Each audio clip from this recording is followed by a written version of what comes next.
आप सोचे कि एक मकान में 10-10, 15-15 एसी लगाए हैं लोग, वायर उसका इतना कमजोर है तो करंट वो बर्दाश्त कर सके तो निश्चित रूप से घटना घटेगी। अगर इतनी चीजें जब सुविधाएं नहीं है तो आप परमिशन मत दीजिए। अगर आप इतनी सुविधाएं नहीं है उसके बाद अगर आप परमिशन दे रहे हैं तो कहीं ना कहीं आप भ्रष्टाचार में लिप्त हैं। बड़े बड़े शिक्षा संस्थान, स्कूल, विद्यालय में माँ बाप अपने बच्चों का एडमिशन कराते हैं होर्डिंग पे लगे बड़े बड़े पोस्टर देख के, लेकिन भूल जाते हैं इस बात को पूछना कि स्कूल में, कॉलेजों में सेफ्टी का क्या इंतजाम है, आपके पास एनओसी है या नहीं, एग्जिट की रास्ता है या नहीं। अभी जो अलीगंज में अग्निकांड हुआ उसने पूरे देश को झकझोर के रख दिया है। तो हम आए हैं आज जनता के बीच, जानेंगे उनसे कि वो क्या कहती है इस पे। देखिए, इसके लिए सीधे सीधे प्रशासन जिम्मेदार है, अधिकारियों पे कार्रवाई होनी चाहिए। नगर आयुक्त, मेयर, इसके लिए मेयर भी जिम्मेदार है क्योंकि लगातार यहाँ पे काफी समय से मेयर लगातार जीतता चला आ रहा है और तमाम ऐसी बिल्डिंगें बनी हैं। मेयर की भी जिम्मेदारी होती है, नगर आयुक्त की भी जिम्मेदारी होती है, एलडीए के बीसी की जिम्मेदारी है, डीएम की जिम्मेदारी है और सबसे बड़ी अग्निशमन जो अधिकारी हैं यहाँ के, उनकी जिम्मेदारी है कि वो एनओसी भी देते हैं और आग लगने के 1 घंटे बाद वहाँ पहुँचते हैं। सबसे बड़ी जिम्मेदारी अगर हम मानते हैं तो जो बच्चे खत्म हो गए उनकी थी, जो 15 बच्चे मर गए सबसे बड़ी गलती तो उनकी थी। दूसरे नंबर पे गलती उनके माँ बाप की थी। जिनकी औलादे गई हैं दर्द उनसे पूछिए कि औलाद जाने का दर्द क्या होता है हमें।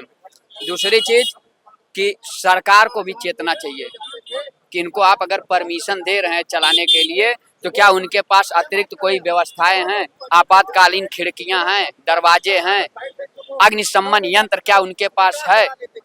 इस चीज को तो मैम सरकार को भी सोचना चाहिए। अगर इतनी चीजें जब सुविधाएं नहीं है तो आप परमिशन मत दीजिए। अगर आप इतनी सुविधाएं नहीं है उसके बाद अगर आप परमिशन दे रहे हैं तो कहीं ना कहीं आप भ्रष्टाचार में लिप्त हैं, या तो आप धन उगाही कर रहे होंगे बड़ी बड़ी कोचिंग संस्थाओं से, इसलिए आप ऐसे आंख बंद करके आप परमिशन दे रहे हैं कि जाओ आप चलाओ।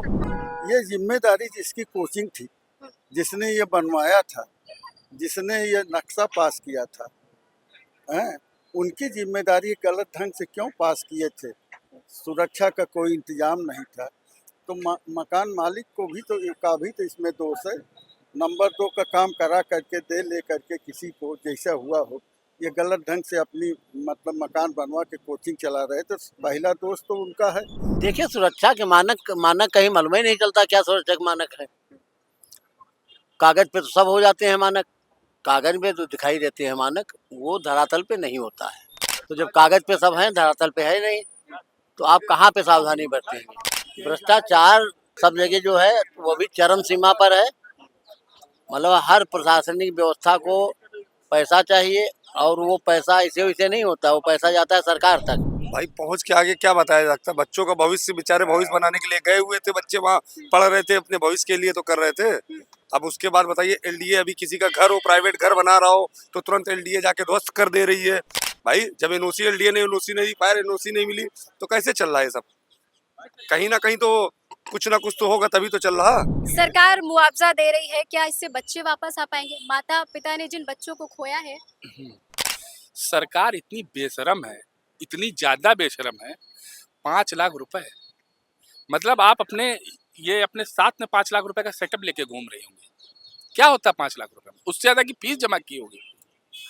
लोग आजकल कपड़े लत्ते, फोन है 1-1.5 लाख रुपए के लोगों के हाथ में। एनिमेशन का कोर्स कोई कर रहा है तो आप ये मानिए कि उसके पास जो अपने डेली यूजेस की चीजें होंगी वो भी 1-2 लाख रुपए की। अब 5 लाख रुपए सरकार ने दे दिए। सरकार को शर्म नहीं आती है कि वहाँ जो 10-15-20 बच्चे थे जिनको जख्मी हुए, जो परेशान हुए, जो खत्म हो गए, उसमें सुना है एक बच्चा तो शायद कमाता भी था और कोर्स भी कर रहा था। देखिए, बहुत दुखद घटना है। 15 निरीह बच्चों का जान चला गया, किस तरह से तड़प तड़प के मरे वो बच्चे, बहुत दुखद है।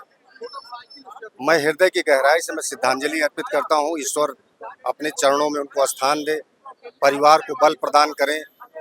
और ये जो चूक हुई, चूक उस मकान मालिक की है, जो बिल्डिंग का मालिक था, उसको एनओसी लेना चाहिए था और एक्सटिंग्विशर उसमें लगाना चाहिए था। एक भी एक्सटिंग्विशर नहीं लगा था जिससे कि वो आग को बुझाया जा सके। और उसमें एसी अनगिनत लगी थी, एसी का कंप्रेसर फटा आप सोचे कि एक मकान में 10-10, 15-15 एसी लगाए हैं लोग, वायर उसका इतना कमजोर है, उस लेवल में वायर भी नहीं है कि उस वायर को करंट वो बर्दाश्त कर सके, तो निश्चित रूप से घटना घटेगी। पूज्य महाराज जी ने आदेश दिया है, ये पूज्य महाराज जी का प्रदेश है, घटना घटी, 15 बच्चे मरे, वापस नहीं आ सकते, बहुत दुख है, बहुत ही दुखद घटना है। लेकिन पूज्य महाराज जी ने बहुत कड़ा निर्देश दिया, कोई बचेगा नहीं, दूध का दूध, पानी का पानी होगा। महाराज जी ने निर्देश तो दिया है, लेकिन 2016 में जब ये जो बिल्डिंग थी 3 मंजिला बनी थी, तो उस समय अखिलेश यादव की सरकार थी, उन्होंने भी कोई एक्शन नहीं लिया। और उसके बाद 9 सालों से योगी जी की सरकार है, तो उन्होंने भी एक्शन नहीं लिया। क्या इंतजार कर रही थी सरकार की जब ये बड़ा हादसा हो, बच्चे अपनी जान गंवाए, तब कोई होगा एक्शन? अभी बुलडोजर की बात, कोई इंतजार नहीं कर रहा था, उन्होंने एनओसी जारी किया, क्यों नहीं जाना? उन्होंने एनओसी जारी किया, और पूरे भारत में इसी तरह से, पूरे भारत में ऐसी दुकानें, इंस्टीट्यूट, नर्सिंग होम सब ऐसे चल रहे हैं। 10-10, 15-15 एसियां लगी हैं, मानक में है नहीं। मान लीजिए फायर ब्रिगेड ने अगर उनको एनओसी दिया था, तो एक्सटिंग्विशर को लगाना चाहिए ना, एक भी पूरी बिल्डिंग में नहीं था, कैसे आग बुझ जाती? फायर ब्रिगेड तो 1 घंटे बाद वहां आके पहुंची। अब सरकार को भाई उसको तो अपना खाना पूर्ति करना है, मुआवजा देके। उनको पारिवारिक कष्ट का, जब घर में से कोई मरे तब तो पता चले कि क्या पारिवारिक कष्ट होता है। इसके अलावा अब क्या कहा जा सकता है? मतलब उनके लिए शोक संवेदनाएं हैं जो मर गए, लेकिन हमें तो लगता है कि मतलब सरकार अगर इसके में बढ़िया से कठोर कदम उठा ले ताकि अन्य होने वाली घटनाएं इस तरह की टल जाएं, इससे बढ़िया कुछ नहीं हो सकता है। बिल्कुल जरूरत है तो सरकार को कठोर कदम उठाने की, और माँ बाप को भी इस बात का ध्यान रखना है कि वो जहाँ भी बच्चों का एडमिशन करा रहे हैं वहाँ पे प्रॉपर सुरक्षा के इंतजाम हो, सुरक्षा मानक पूरी तरह से सही हो, वेंटिलेशन हो, फायर सेफ्टी के जो उपकरण है वो भी सही हो, और साथ ही बच्चों को भी ध्यान रखना है क्योंकि आज की जो जनरेशन है वो जेंजी की है, वो हर मुद्दे पे ध्यान देते हैं। तो जहाँ बात उनकी शिक्षा, उनके भविष्य की है, तो वहाँ पे भी उन्हें अपने बारे में सोचना होगा। फिलहाल आप इस मुद्दे पे क्या सोचते हैं? क्या गलती किसकी है आपकी नजर में? जिम्मेदार कौन है? सरकार, प्रशासन, बच्चे, माँ बाप या कोई और? अपनी राय हमें कमेंट सेक्शन में बताएं। वीडियो जर्नलिस्ट शक्ति के साथ मैं कल्पना दाहोहल्ला, लखनऊ।